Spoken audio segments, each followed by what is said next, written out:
New জার্সির bridge water টাউনশিপে প্রথমবারের মতো একজন বাংলাদেশি আমেরিকান নারী নির্বাচিত হয়েছেন। টাউনশিপ কাউন্সিলের শপথ নিয়েছেন। শপথের সময় রিদওয়ানা ইসলাম গর্বের সঙ্গে নিজেকে বাংলাদেশি হিসেবে পরিচয় দেন, যা অনুষ্ঠানে উপস্থিত অতিথিদের মধ্যে আবেগ ও অনুপ্রেরণার সঞ্চার করে।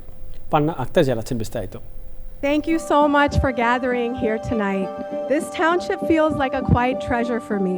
নিউ জার্সির ব্রিজওয়াটার টাউনশিপে রাজনৈতিক ইতিহাসে নতুন অধ্যায়ের সূচনা হয়েছে। এই প্রথমবারের মতো একজন বাংলাদেশি আমেরিকান নারী নির্বাচিত হয়ে টাউনশিপ কাউন্সিলে শপথ নিয়েছেন। 5 জানুয়ারি 2026 শপথ অনুষ্ঠানে কোরআন হাতে নিয়ে শপথ গ্রহণ করেন।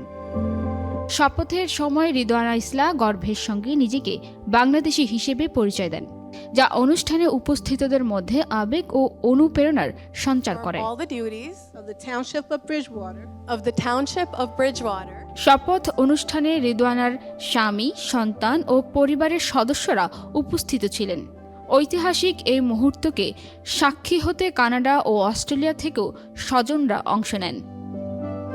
রিদওয়ানা ইসলাম জানান, তিনি ব্রিজ ওয়াটার টাউনশিপ কাউন্সিলের প্রথম দক্ষিণ এশীয় এবং প্রথম মুসলিম সদস্য। একই সঙ্গে তিনি যুক্তরাষ্ট্রে নির্বাচিত মাত্র 5 জন বাংলাদেশি আমেরিকান নারীর একজন। এই অর্জনকে তিনি ব্যক্তিগত সাফল্যের পাশাপাশি একটি বড় দায়িত্ব ও সম্মানের প্রতিফলন হিসেবে দেখছেন। ইসলাম জনস্বাস্থ্য ও ওষুধ উদ্ভাবন খাতে দীর্ঘ অভিজ্ঞতার জন্য পরিচিত।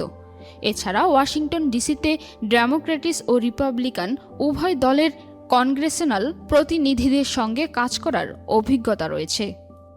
শপথ অনুষ্ঠানে দেওয়া বক্তব্যে রিদওয়ানা ইসলাম তার জীবনের দীর্ঘ পথ চলার কথা তুলে ধরেন। তিনি ব্রিজওয়াটারের ইতিহাস, বৈচিত্র্য ও প্রাণবন্ত কমিউনিটির প্রশংসা করে বলেন, এই জয় কেবল তার নয়, এটি পুরো ব্রিজওয়াটারের মানুষের জয়।